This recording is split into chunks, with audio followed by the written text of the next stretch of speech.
Alô, amigos. Começamos aqui mais uma edição do podcast Gente que Fala. Hoje eu tenho o prazer de receber aqui o Coronel Salles, conhecido por todos porque tem uma vida pública exemplar. Como vai, Coronel Olha, Salles? uma alegria, Fausto, poder estar aqui no Gente que Fala novamente, né? Vim aqui, falei com vocês quando era comandante-geral, Isso mesmo. depois como subprefeito, como vereador, e Isso. agora a gente retorna novamente como subprefeito da Sé. Uma alegria, uma honra poder estar aqui no seu Eu que programa. agradeço a sua presença, viu? O Coronel Salles é da reserva da Polícia Militar, graduado, mestre e doutor em Ciências Policiais de Segurança e Ordem Pública, Isso. diplomado em Política Estratégica. Foi comandante-geral da Polícia Militar do Estado de São Paulo, comandante do policiamento da Zona Oeste da capital e comandante do Regimento da Polícia Montada 9 de Julho. Atuou como chefe de gabinete da Casa Militar. Foi coordenador estadual de Defesa Civil adjunto. Ex-vereador da cidade de São Paulo, foi uma pena não ter sido reeleito, e hoje subprefeito da Sé novamente, com todos os problemas que aquela região oferece, hein, Coronel? A subprefeitura Sé tem muitos desafios, né? Às vezes as pessoas, quando a gente fala da subprefeitura Sé, algumas pessoas imaginam que é só a Praça da Sé, né? É, a Praça da Sé. A subprefeitura Sé, ela tem uma área administrativa que é da Avenida Paulista, aqui onde nós estamos, até a Marginal Tietê, e do Pacaembu, da Cardoso de Almeida, até a Avenida do Estado, Cruzeiro do Sul. E dali saem, tem caminhos para o estado, para a Para a cidade cidade inteira, toda. porque é o centro de São Paulo, né? Passam por dia aqui, Fausto, amigos e amigas que nos ouvem, nesse bate-papo, moram aqui na subprefeitura Sé 500 mil pessoas. População residente. Sim. População flutuante, 2 milhões. Então, todo dia, 2,5 milhões de pessoas que mora, que trabalha, que estuda, que vem de ônibus, a pé, de bicicleta, de trem, de metrô, de carro, de ônibus. É um desafio É uma gigantesco. cidade dentro da cidade.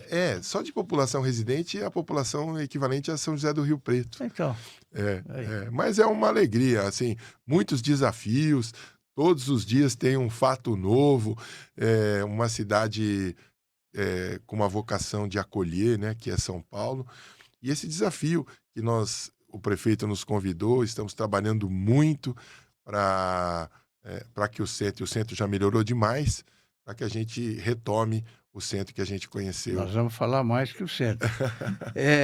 O Coronel é natural de onde? Eu sou da cidade de São Paulo, Nasceu em São aqui da Paulo? Zona Leste, da Vila Antonieta. Vila Antonieta. É casado? Casado com a Márcia, minha mulher. Tem Tenho meu filhos? filho João, 28 anos. O seu tempo livre quase não existe. Olha a sua família aí. Olha Que aqui, bacana vocês fotos, juntaram as fotos. fotos bonitas. Obrigado. Isso aqui é o dia do meu casamento. Aqui, Era primeiro tenente. Quando nós nos conhecemos, né, o Fausto? fardamento é muito... exatamente. O fardamento é muito bonito, né? A Polícia Militar, eu tenho... É. Minha maior referência é meu pai, né? Meu pai que é subtenente do Corpo de Bombeiros, aposentado, né? Tem 91 anos, trabalhou no Joelma, no Andraus. E eu sou policial militar numa inspiração por ele. Meu pai Então houve influência dele na sua decisão. Muito, muito. Ele é meu herói, né? Meu herói sem capa. Sim. Meu pai é uma figura muito marcante. O meu filho, João, jogador de rugby, administrador, economista. E está dando tempo de ficar com a família um pouco ou não? Olha, eu preciso ser sincero para você. Eu saio muito cedo, eu acordo muito cedo e chego tarde. Porque os compromissos na subprefeitura Sé, realmente, eles tomam bastante tempo. Mas todo o tempo que eu consigo ficar com eles, eu procuro qualificar esse tempo com boas conversas. Domingo tem aquele almoço em A família? macarronada. Sim. Que bom. O seu primeiro emprego foi como office boy. O meu também foi. É mesmo? É. O meu foi na Agilex Indústria Têxtil. Era uma empresa que ficava em Guarulhos, Sim, a fábrica, mas o escritório era aqui em Higienópolis, ali na Marquês de Itu. sei. E foi uma experiência fabulosa, né? Eu sou o mais novo de 4 irmãos, e na época meu pai era cabo, né? E nós começamos a trabalhar muito cedo, né? Você lembra, a gente tinha aquela carteira de trabalho que era do menor de Sim, idade, né? sim, sim. E tinha que ter autorização. E então, Mudou muito isso é, hoje, né? quando você ficava esperando fazer 14 anos para poder trabalhar, É, comprar um tênis melhor, é, né? Mas é. eu fui muito feliz. E desde aquela época, né, 1983, que eu frequento o centro, né, de E São com Paulo. 17 anos entrou para a Polícia Militar, Na Academia do Barro Barro Branco. Branco. É, a nossa academia, que é a nossa instituição de graduação, né? Sim, No curso de formação, do curso preparatório de formação de oficiais, depois o sim. curso de formação de oficiais. Ficamos lá 5 anos no internato. Ó, meu pai e minha mãe aqui, ó. Minha mãe, Ah, minha sim, mãe, sim. penso nela todos os dias. Ah, A minha esposa, a gente namorava aqui ainda. Aqui na academia, o uniforme ainda era aquele o antigo. CAC, né? Sim, É, eu lembro, é, eu lembro desse uniforme. aqui foi no Espadim. Foi depois da Força Pública, né? Veio mais É, para cá. E esse É. uniforme de gala, quando a gente recebe o nosso Espadim, esse é o uniforme. O uniforme é muito bonito. Eu, É. eu tenho excelentes recordações dessa época, quando a gente começou. Essa cerimônia, ela aconteceu no pátio da Academia do Barro Branco, quando o cadete, no primeiro ano, recebe o seu espadim, que é o Sei, símbolo do cadete. sei.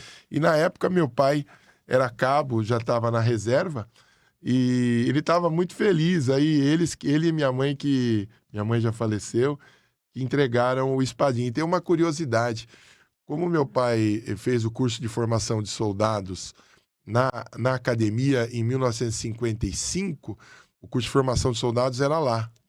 E eu recebi o espadim e a espada no mesmo pátio que ele se formou soldado. Sei. E depois eu assumi o comando geral da Polícia Militar no mesmo pátio que ele se formou soldado. Olha, E ele mal estava ao sabia meu ele da lado. sua ascensão assim tão rápida, né? Não Foram é? 35 anos, é.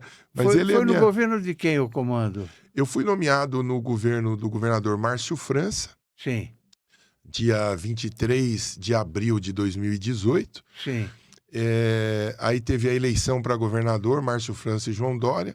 O João Dória foi eleito governador e eu fui reconduzido. foi reconduzido. Somente 2 servidores da administração direta foram reconduzidos do governo Márcio França para o governo do João Dória. Fui eu e a professora Laura Laganá, da Paula Souza, né? Sei, FATEC, sei, ZETEX e sei. tal.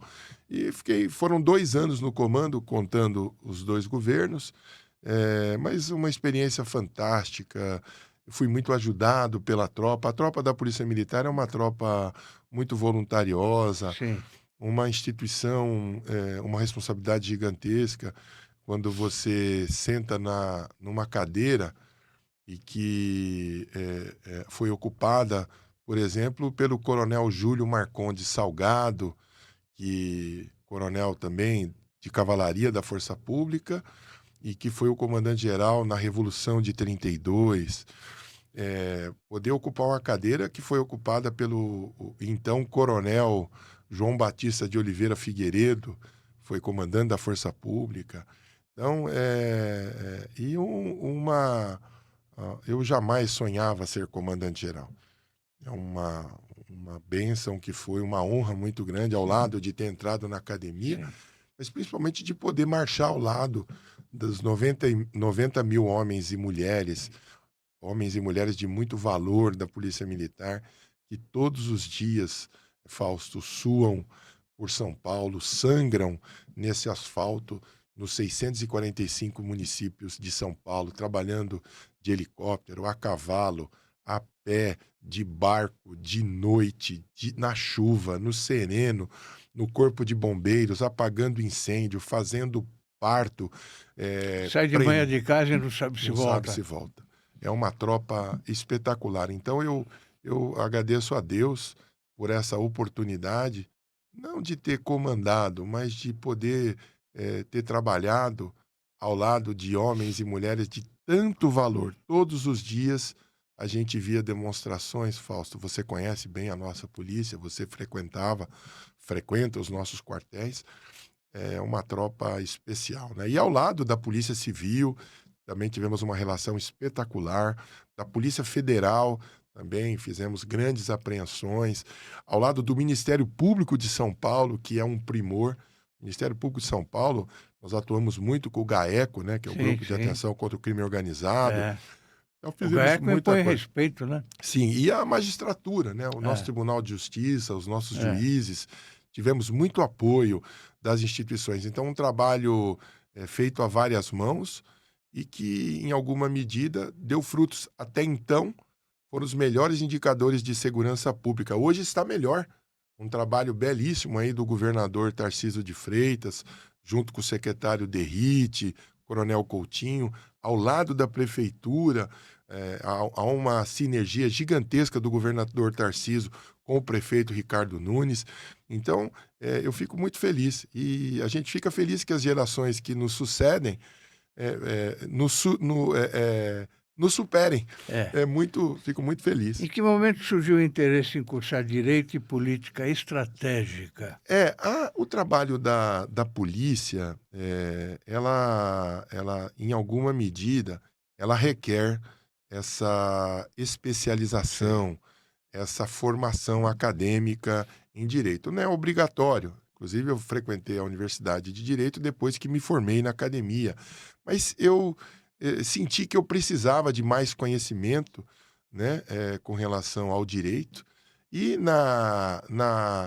e a política e estratégia na nossa Escola Superior de Guerra, né, por meio da ADESG, da Associação dos Diplomados, onde a gente fala de cenários prospectivos, onde a gente estuda o Brasil, onde a gente estuda os grandes problemas É uma brasileiros. maravilha. É uma belíssima instituição. Aqui outras... Poxa, vocês foram buscar, hein? Quantos anos de vida militar? 35 aqui eu fiquei na polícia, mas de vida pública agora 40 anos. 40 anos de 40 vida pública. Vida pública. Ingressei em 1985. Tem parentes militares, não? Meu pai. Né? Sim, Não, só ele. Só meu pai. Só ele. Como comandante da Polícia Militar, houve redução de indicadores criminais na sua época, né? Sim. Como é que foi isso? Olha, Que trabalho bem feito. Né? Como eu disse, o Estado-Maior da Polícia Militar também é um time fantástico. Então, você tinha uma retaguarda que lhe traz a melhor informação. Um corpo de oficiais e praças muito dedicado. A polícia atua nos 645 municípios, nas 13 regiões administrativas.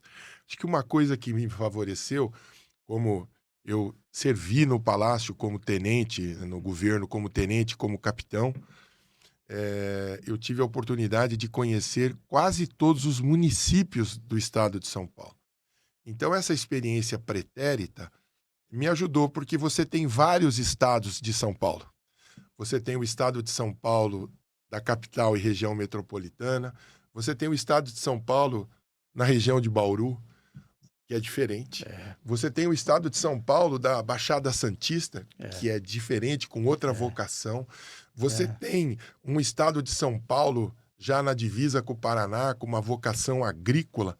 Então você tem uma série de cenários que essa experiência como oficial subalterno e depois como capitão me deu. Então, as intervenções, ouvindo muito o comando regional, então, numa integração com a Polícia Civil, que é a nossa co-irmã, trabalhando juntos, respeitando as atribuições de cada instituição, isso é muito importante. Ouvindo a tropa, vou te dar um exemplo. A primeira reunião conjunta que eu fiz como comandante-geral, eu fiz na região de Araçatuba, né? Então fizemos uma visita na segunda semana. Araçatuba era aniversário do 2º BPMI, Batalhão de Polícia Militar do Interior. mas onde eu aproveitei aquela visita para reunir todos os comandantes da região, não somente oficiais, comandantes. Sim, O sargento que comanda sim, Guararapes, por exemplo, sim. ele é um comandante. Então ele fala com o juiz, ele fala com o prefeito, ele Claro, fala com o presidente da sim, Câmara, ele atende os consegues, ele atende as pessoas. Isso foi uma quebra de paradigma. sim. Então, toda vez que eu ia, por exemplo, para a Baixada Santista, quando eu ia falar com os comandantes de região, eu falava com o comandante da região, com o coronel, com o tenente-coronel que comanda um batalhão, com o capitão que comanda uma companhia, mas também com o sargento que comanda aquele grupo de polícia que faz um trabalho belíssimo, para que todos tivessem a informação do comando da instituição sem filtros, e podendo ouvir. Eu acho que Transparência, né? você tem uma experiência, né, Fausto? É, Não sei se todos os amigos e amigas que estão acompanhando esse bate-papo sabem. Fausto Camunha foi secretário de Estado, foi secretário municipal e um grande secretário. Então, você tem essa experiência. Eu acho que o gestor público, além de liderar, e liderando, ele tem que falar bastante, ele tem que é, convencer, mas ele tem que ter uma capacidade fantástica é, de ouvir, é. inclusive ouvir reclamações. É, e você, quando vai sentar na cadeira, acha que vai poder fazer isso, aquilo, outro, e às vezes emperra Não, e você não consegue fazer, não consegue não é? fazer Fica tudo, né? frustrado. Eu acho que você tem que fazer a política, ela é a arte do possível, né? De Exatamente, você entregar exatamente. uma coisa possível, né? De entregar, mas fui muito feliz. Fizemos uma mudança muito grande com relação ao armamento da polícia. Para você ver, nós fizemos uma licitação internacional e compramos 50.000 pistolas. A que se sagrou campeã foi a Glock austríaca. Mas participaram, me recordo, Colt americana, Sig Sauer, Beretta italiana, e a que ganhou foi a Glock. Eu me recordo que o valor dessa mesma pistola que nós adquirimos por licitação internacional, em 4 idiomas, no balcão custava R$ 10.000. Nós pagamos Sim, R$ 986, a mesma arma, olha só. menos de 10% do valor. Sim, Depois fizemos uma grande mudança no grafismo das viaturas. A gente comprou as viaturas brancas e adesivamos. E por que nós fizemos isso? Nós compramos 6.000 viaturas. E eu me recordo que quando nós fizemos a descrição de tudo que era gasto numa viatura, rádio, sinais luminosos, tudo, sirene e tal, mais o grafismo, só o grafismo saía R$ 5.000 para você pintar aquele mapinha vermelho, o sim, mapinha preto e o mapinha cinza. E toda vez que a viatura batia, e as nossas viaturas operam 24 horas por dia, ficava bacana. ficava 35 dias para poder fazer a funilaria, pintar o mapa preto, pintar o mapa cinza, pintar o mapa vermelho. Só que só nas viaturas 0 quilômetro, cada pintura daquela, cada grafismo, saía R$ 5.000. Ou seja, numa compra, quando eu comprei as viaturas brancas e adesivamos, nós economizamos dinheiro do imposto, dinheiro nosso, dinheiro público, 30 milhões. Com esse dinheiro, nós compramos as novas armas. Então, é importante, às vezes, o gestor público, aquele que tem a responsabilidade de gerir, ele tem que ter a responsabilidade com o dinheiro público, além de toda aquela cuidado que você tem que ter com o seu nome, o nome da sua família, o que você faz, mas com o dinheiro público muito mais. É. Então, o comandante geral, ele administra, Fausto, um orçamento anual, na minha época, era de 16 bilhões de reais. Então, em 2 anos, nós administramos 32 bilhões de reais.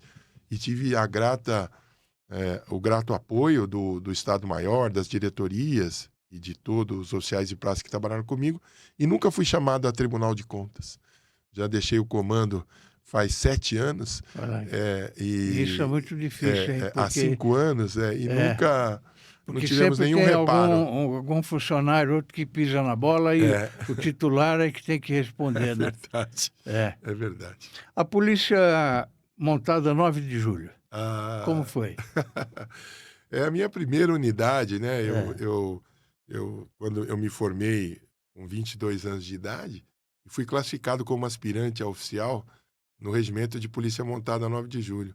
Servi lá como aspirante, como segundo-tenente, como primeiro-tenente, como capitão, e depois como major e uma parte de tenente-coronel na Casa Militar do Governador, e depois voltei para ser o comandante da Polícia Montada, né?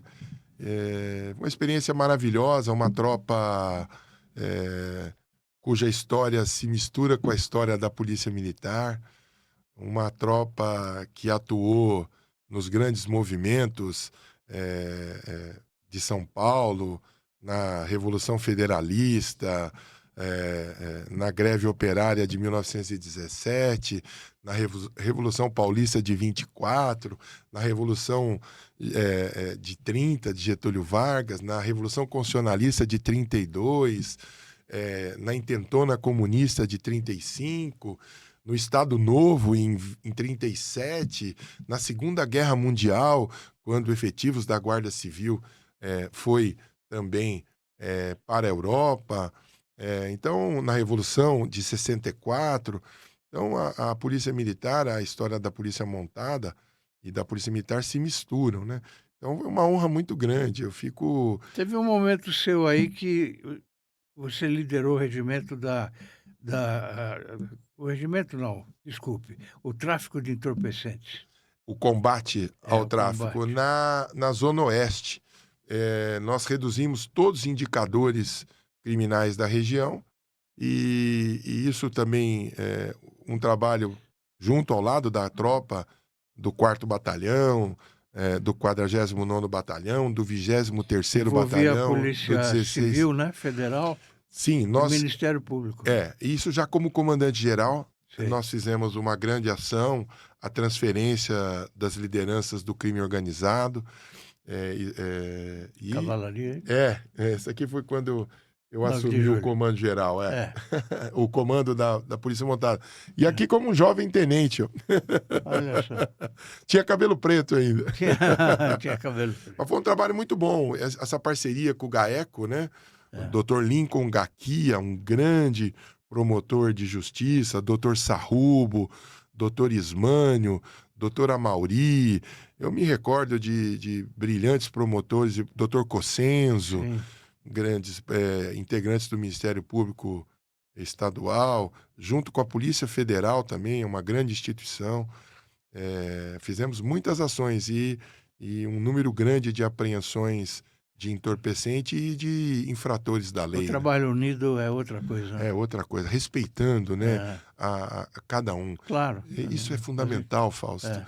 Eu sempre falo, às vezes as pessoas falam, coronel, o senhor se dá bem com todo mundo, mas eu acho que toda vez que você respeita e que você conhece a outra pessoa que está do outro lado, você consegue ter aquilo que nós chamamos de empatia, de se colocar no lugar da outra pessoa ou da outra instituição, em alguma medida, sentir as dores do que aquela outra pessoa ou outro órgão ou outra instituição sente.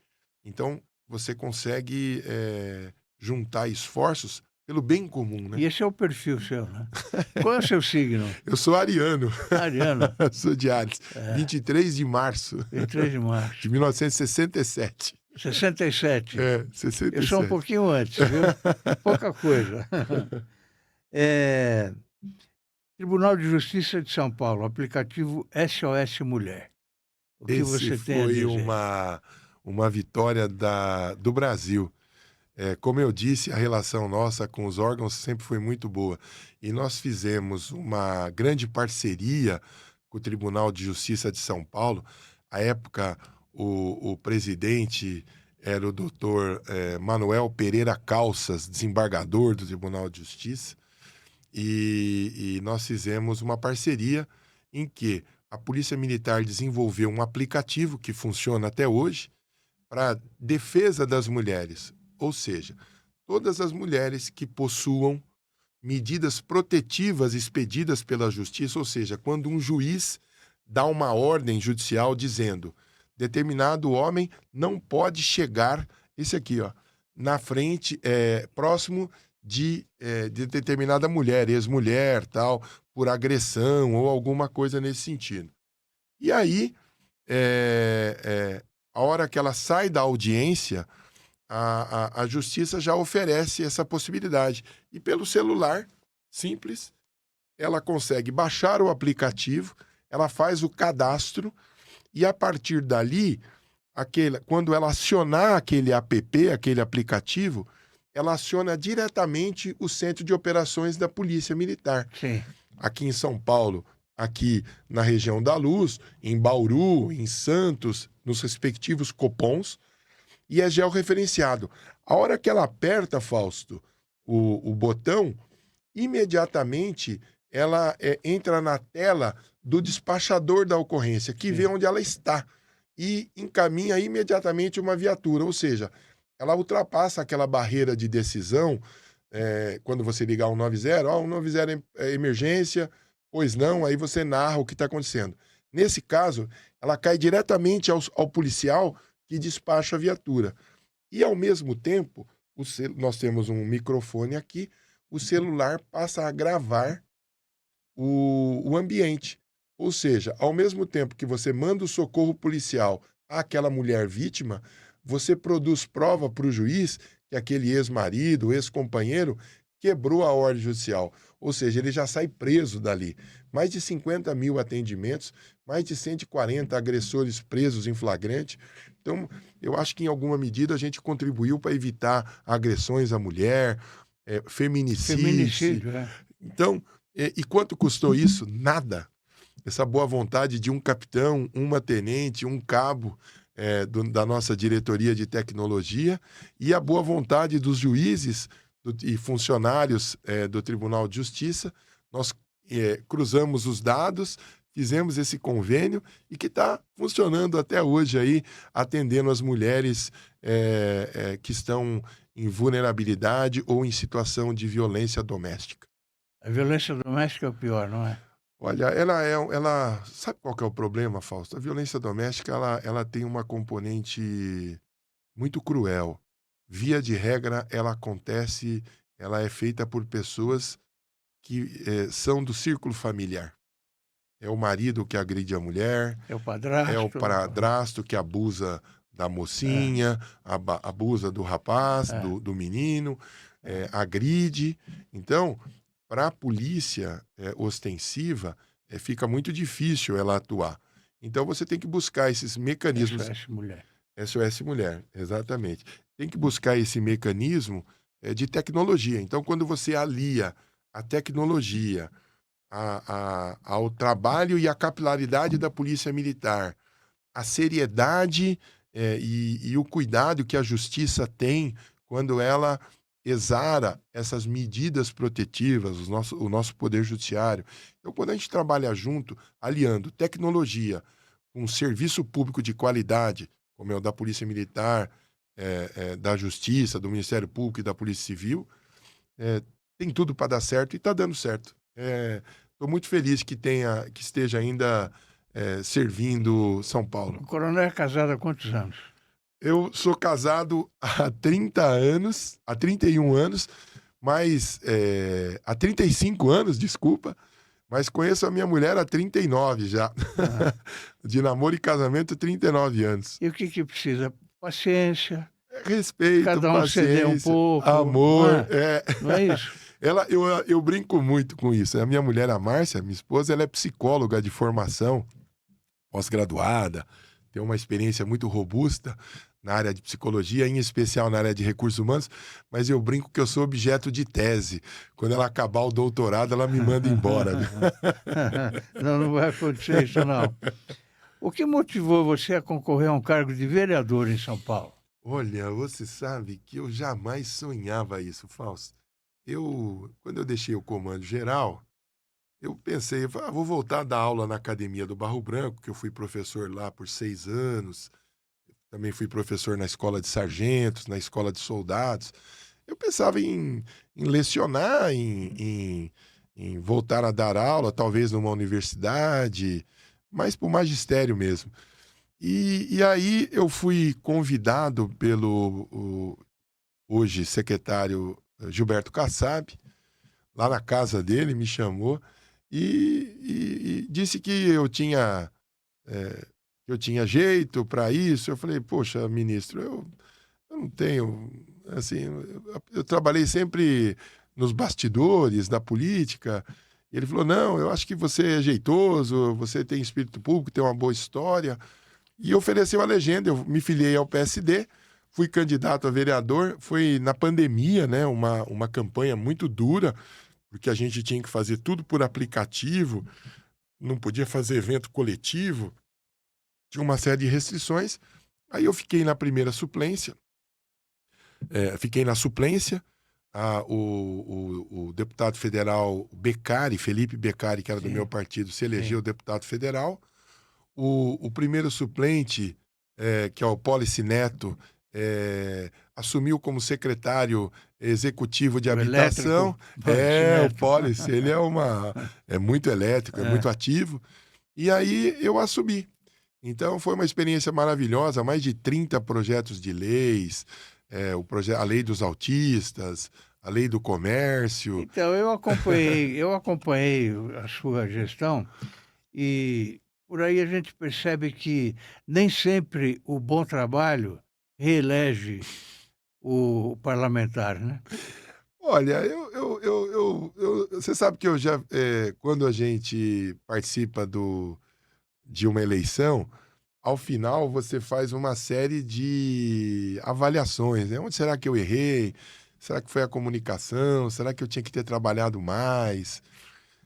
Mas, assim, é um modelo democrático, eu acho que é o mais justo, né? Talvez a gente tenha errado em comunicar melhor ou ter atuado de uma forma mais efetiva, mas eu não condeno, não. Eu acho que o Mas povo é sábio, mas é uma lição que a gente. deu para tirar uma lição disso. Muito, muito. O trabalho do vereador é fantástico. E eu falo para você, Fausto, que é interessante. Eu tenho uma origem muito modesta, né? Sou lá da Vila Antonieta, sempre estudei escola pública, desde do então primário, né? Do ensino básico, passando pelo ensino médio, ensino fundamental, ensino médio, na graduação, no mestrado, no doutorado, sempre em instituições públicas. E foi uma oportunidade de devolver a São Paulo tudo que São Paulo fez por mim.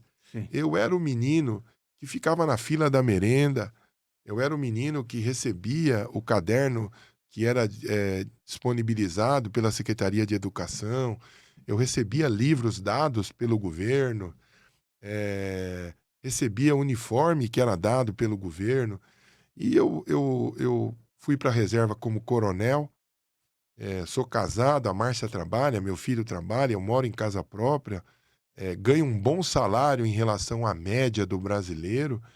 Então eu vi como uma oportunidade de devolver a São Paulo tudo que São Paulo fez por mim, pela minha família. Minha mãe não é daqui, minha mãe é do interior de São Paulo, de Bernardino de Campos, veio para cá para ser empregada doméstica. Meu pai é da Bahia, meu pai tem uma história belíssima. Meu pai é órfão de pai e mãe. A minha avó Madalena, mãe do meu pai, faleceu no parto do meu pai, né? E meu avô biológico deu meu pai, porque não tinha condições de criar. E meu pai foi criado sozinho, né? Então, ele veio para São Paulo muito jovem. Porque essa emoção vai dar. Ele é uma referência para mim, né? E ele É. veio muito jovem para cá e São Paulo o acolheu.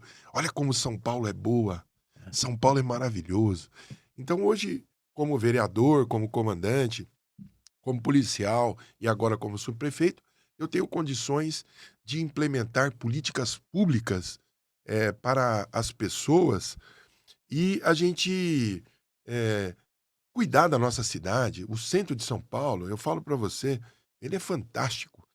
Ele tem os marcos históricos. ele tem uma população que gosta do centro. O centro já mudou, né? Então, um trabalho. Então, eu fico muito feliz. E a cidade de São Paulo, Fausto, você que também, todos nós temos a descendência de alguém que veio de fora. Exceção feita àqueles que são descendentes dos nossos indígenas, do nosso povo originário, né? Mas, em grande parte, vieram da Europa, vieram do Oriente Médio, vieram do Japão, vieram de povos andinos, agora novas correntes migratórias, venezuelanos, bolivianos, africanos. E São Paulo é interessante, né? Ela tem uma vocação de acolher. Então, e nossos antepassados, seja da África, seja da Itália, seja do Japão, todos têm uma característica comum. Todos vieram para cá para trabalhar, para puxar a enxada. É verdade. Ninguém veio a passeio. E aí, eu falo sem medo de errar, que é a grande virtude da cidade. Quem vem de fora, às vezes vai na Paulista, fala, pô, o paulistano anda rápido de um lado para o outro, almoça em meia hora, quer resolver. A gente assimila isso. Até o jeito de falar, de conduzir as coisas, quer resolver rápido. Mas é uma herança que nós tivemos dos nossos antepassados, que vieram para cá. E São Paulo continua acolhendo as pessoas. Veja que como é interessante. Eu, como vereador, fui acompanhar o prefeito Ricardo Nunes, no ano passado, numa visita a um hotel social. Hotel social é aquele que tem 4 refeições, acolhe famílias inteiras. Sim. São Paulo tem 29 mil vagas para as pessoas que estão em situação de vulnerabilidade. Acolhe 29 mil pessoas hoje. Tem condições. E nem todas estão completas, as vagas. Eu fui com o prefeito nessa visita, ele prefeito, eu como vereador, e tinha uma senhora falando espanhol. Aí ela cumprimentou o prefeito, poxa vida, a senhora está feliz? Está bem atendida? Ela falou, não, estou muito bem atendida, tem 4 refeições por dia, meus filhos já estão aqui na escolinha, na creche aqui do lado, eu já estou fazendo uma qualificação de panificação. Aí o prefeito, puxa, que bom, fico feliz. Aí ela um negócio interessante, né? Ela falou que tinha ido ao médico. São coisas, Sim. porque esses hotéis sociais ele tem outros serviços atrelados.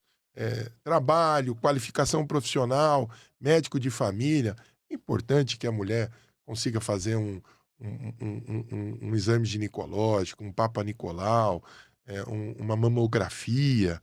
E veja só, uma das coisas que ela falou, eu fui ao médico, olha só. Aí o prefeito perguntou, mas a senhora é de onde? Ela falou, eu sou da Argentina. Da Argentina? Mas como é que a senhora chegou aqui? Ela falou, não, eu saí de Buenos Aires e fui para Santa Catarina. Em Santa Catarina, alguém disse para ela, não, vai para São Paulo, que em São Paulo eles vão te acolher. Ela veio para São Paulo com 2 baixotinhos, 2 filhinhos pequenininhos. E aí ela falou, tô muito feliz, prefeito, muito obrigado. Deu um beijo no prefeito, falou, e já liguei para minha irmã e ela tá vindo com as 3 filhas dela para cá. Então, veja você. Acolhe todo mundo. Acolhe todo mundo, mas é um desafio. Claro. Acolheu ela que é da Argentina, ela Claro. avisou a irmã para vir com mais 3 filhos. Então, mas você vê como São Paulo é boa.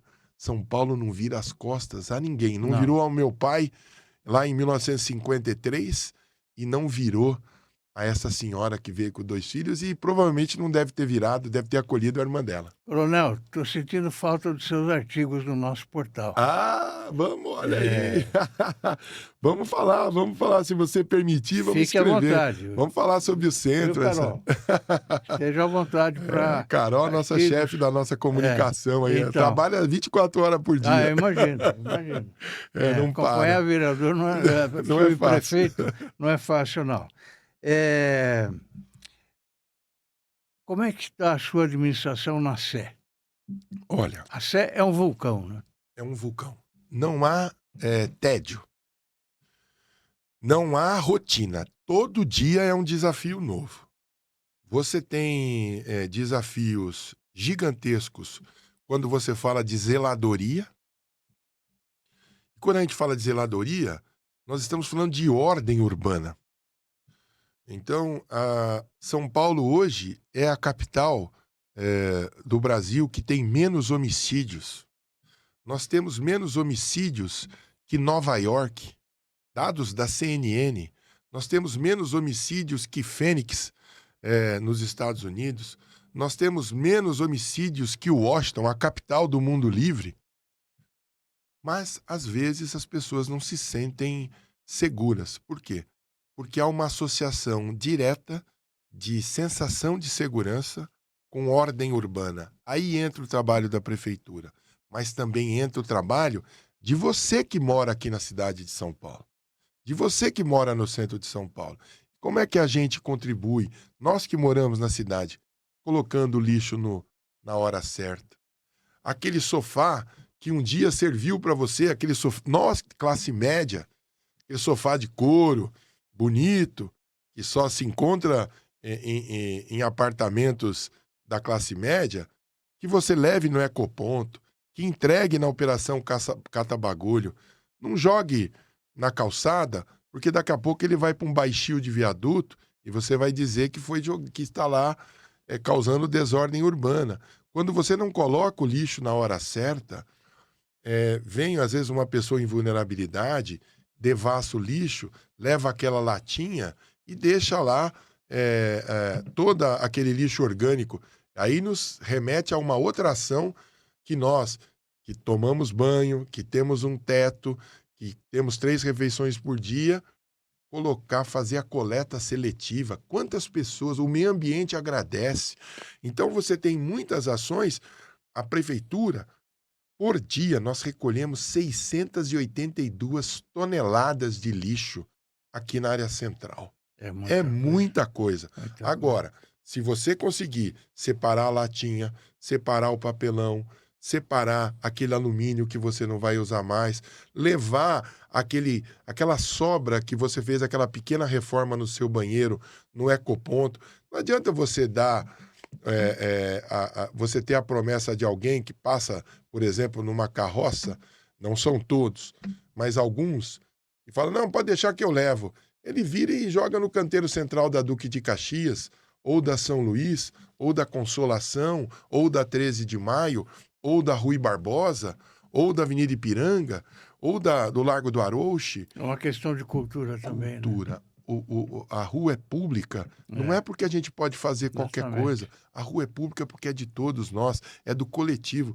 Eu acho, os japoneses na Copa do Mundo, isso foi até matéria de jornal, deram um exemplo fantástico.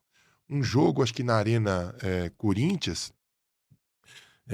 após o jogo, e acho que os coreanos também, após o jogo, eles com um saquinho, catando aquele papelzinho do sorvete, que ficou aquela embalagem, aquele guardanapo que caiu, antes de ir embora.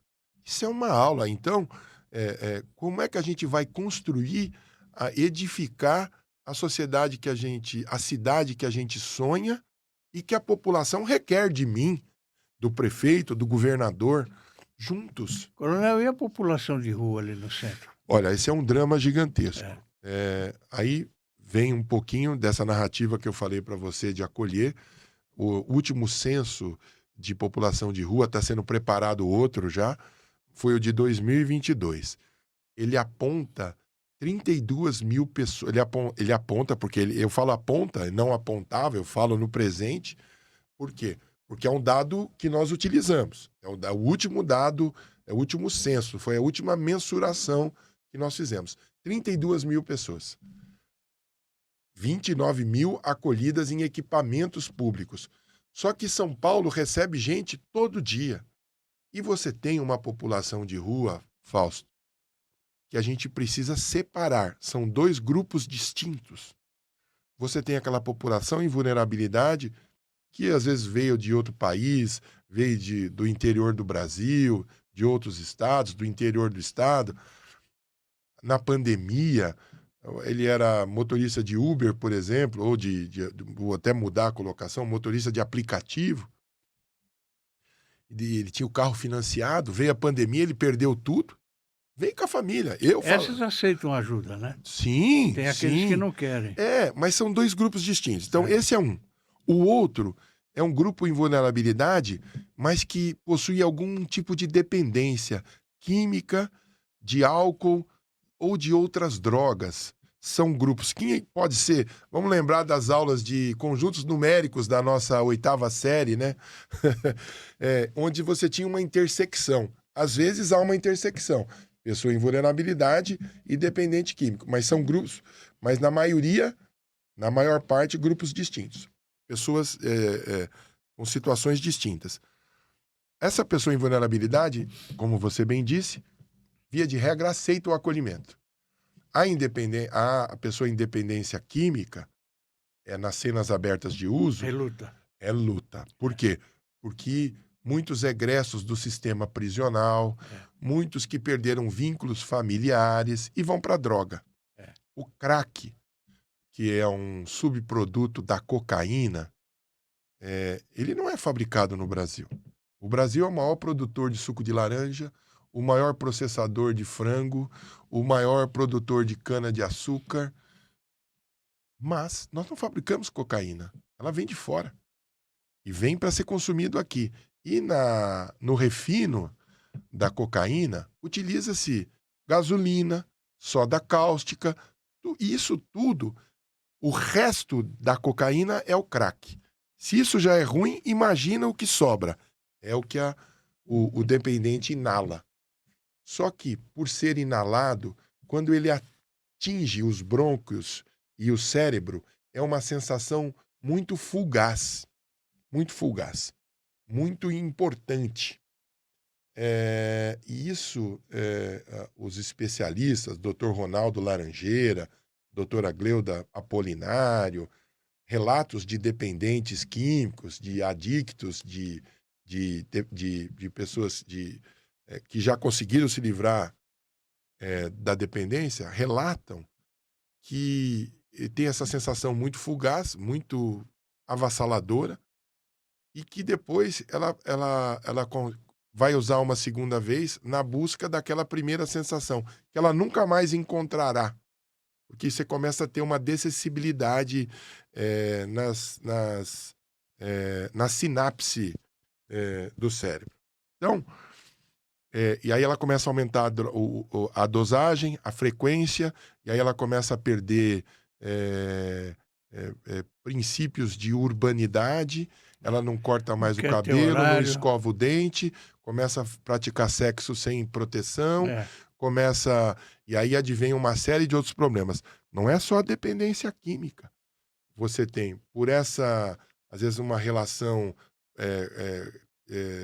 sem proteção, sem filtros, começa a adquirir hepatite, infecções sexualmente transmissíveis, HIV, sífilis, tuberculose. Então, quando você fala de uma pessoa dependente de crack, você não está falando só da dependência química. Você está falando, por vezes, dessas doenças todas. Quando a pessoa tem algum tipo de doença mental, esquizofrenia, o uso da droga acentua isso. Você pode ver que às vezes você vê pessoas dependentes falando sozinho, às vezes. Esse é o grande desafio da administração municipal mas hoje. Você sabe que hoje nós, eu acho que nós atravessamos o Rubicão. Nós temos um passo gigantesco. O governo do estado, o governador Tarcísio de Freitas, com a prefeitura de São Paulo, junto com o prefeito Ricardo Nunes, um grupo do qual eu faço parte, hoje coordenado pelo vice-governador Felício Ramute e pelo vice-prefeito Coronel Melo Araújo, onde participa a Polícia Civil, a Polícia Militar, Secretaria de Governo, Secretaria de Subprefeitura, Subprefeitura Sé, vários órgãos, Secretaria de Saúde, Associação Comercial. A Associação Comercial participa como ouvinte e também sugere, num trabalho de 4 eixos. O primeiro deles, prender o traficante. Segurança pública. Então, o primeiro eixo, segurança pública. Prender o traficante. Não há de se ter nenhuma trégua com aquele que lucra com a tragédia humana. E quando a gente fala de segurança pública, de prender o traficante, nós também estamos falando do crime organizado que utiliza estruturas formais para lavar dinheiro, para vender droga, para ter locais VIP, entre aspas, de consumo de drogas, hotéis, hospedarias, bares. É o mundo do cão, né? O que acontece? Nós, nessas operações, eu estou na subprefeitura há 4 meses. Nesses 4 meses, nós já fizemos 127 locais fiscalizados. Hotéis, hospedarias, bares, restaurantes. Desses 127, nós já lacramos, já interditamos 70. 70.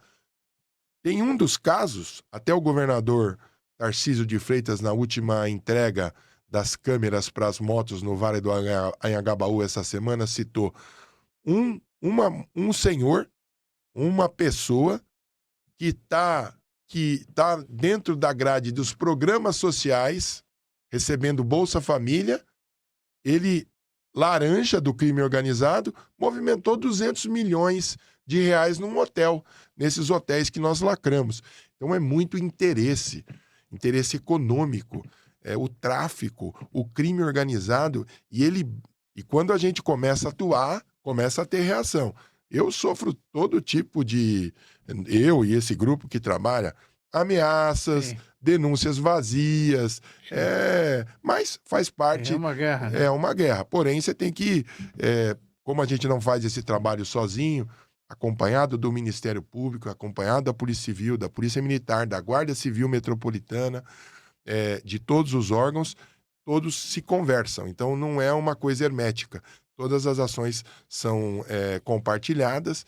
Isso dá mais segurança para a gente trabalhar. O segundo eixo, saúde. Cuidar da saúde desses dependentes. Então, a OMS define a dependência química como uma doença adquirida. O terceiro eixo, acolher essas pessoas. Não podemos deixar o sabor da corrente ficar aí, não. Vamos acolher. Muitas pessoas não gostam quando eu falo isso. Querem que a gente jogue ao mar. Gente, eu trabalho aqui no centro. Desumano, né? Nós não podemos voltar para a Idade da Pedra. Eles dão trabalho? Dão.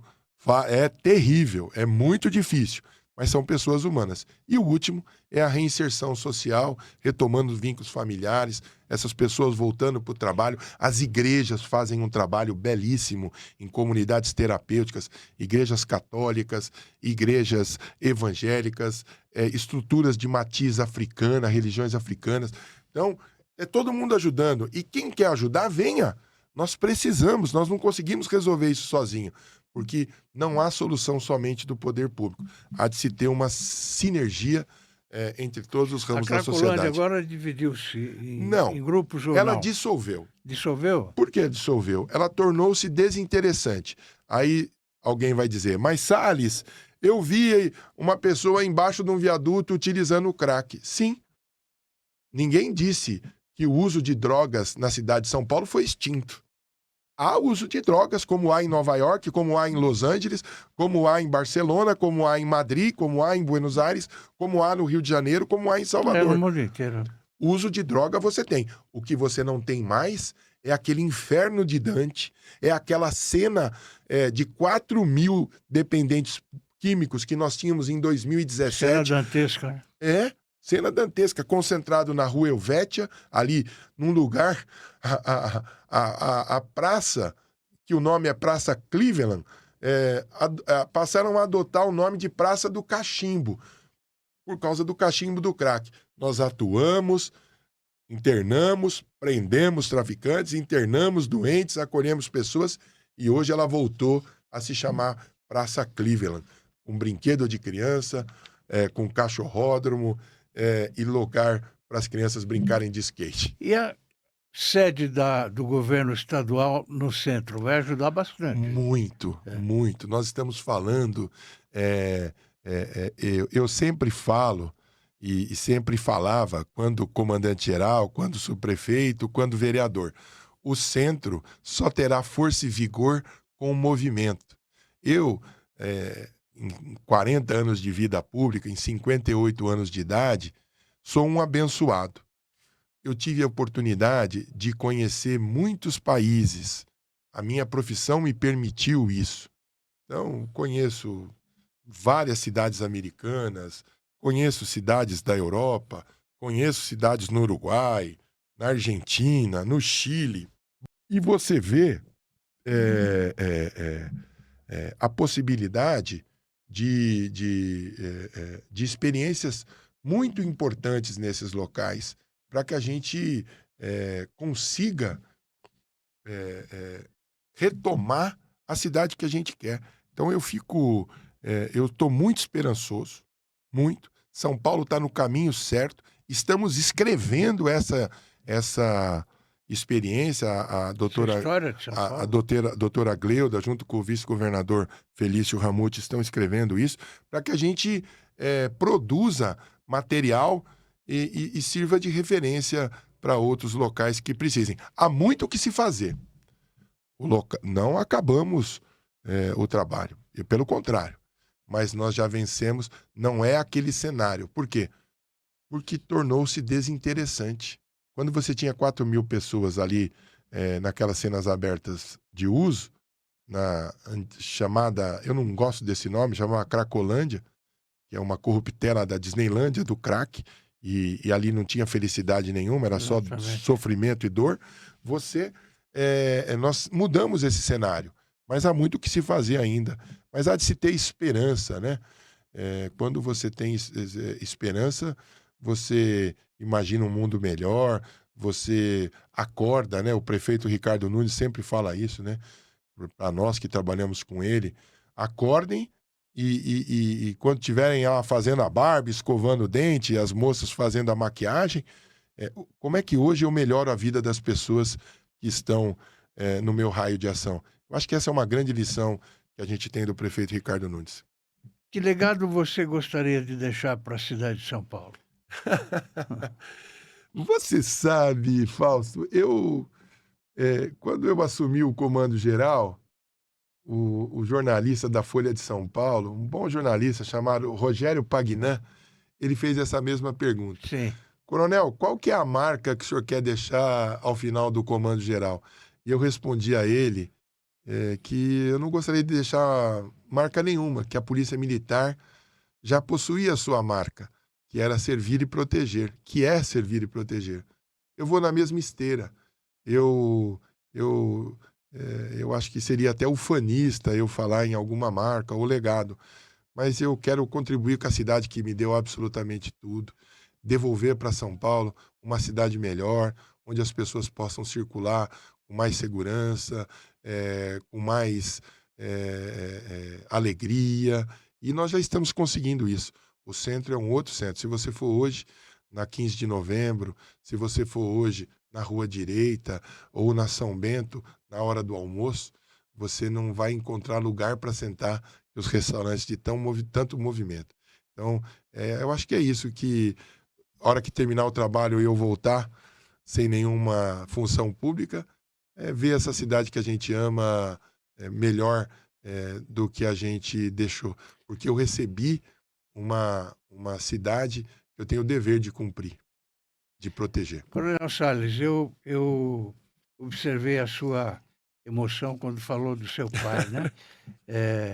Eu gosto muito das pessoas que se emocionam, né? Eu também me emociono com certa facilidade, né? Eu já tive vários problemas na vida e a gente sabe como que é. Mas chegamos, infelizmente, ao final do nosso papo aqui, muito gostoso, né? Obrigado. Eu espero revê-lo aqui mais vezes. Muito obrigado, viu, Coronel Fausto? Salles? Obrigado. E as pessoas, nossos espectadores, eu tenho certeza de ficaram conhecendo bem melhor o Coronel Salles, comandante da Polícia Militar de São Paulo, vereador, subprefeito da Sé. Filho do seu Nelson e da dona Isabel. Filho do seu Nelson e da dona Isabel. Muito obrigado pela sua presença. Obrigado, Fausto. Um abraço. Obrigado a toda a tua audiência, aos amigos, aqueles que quiserem nos acompanhar nas redes sociais, @Coronel Salles, Salles com 2 L's. Muito obrigado, Fausto. Eu Uma que agradeço. alegria revê-lo, Eu que meu agradeço. grande amigo. Muito obrigado a vocês e estaremos de volta amanhã, tá bem? Obrigado e até lá.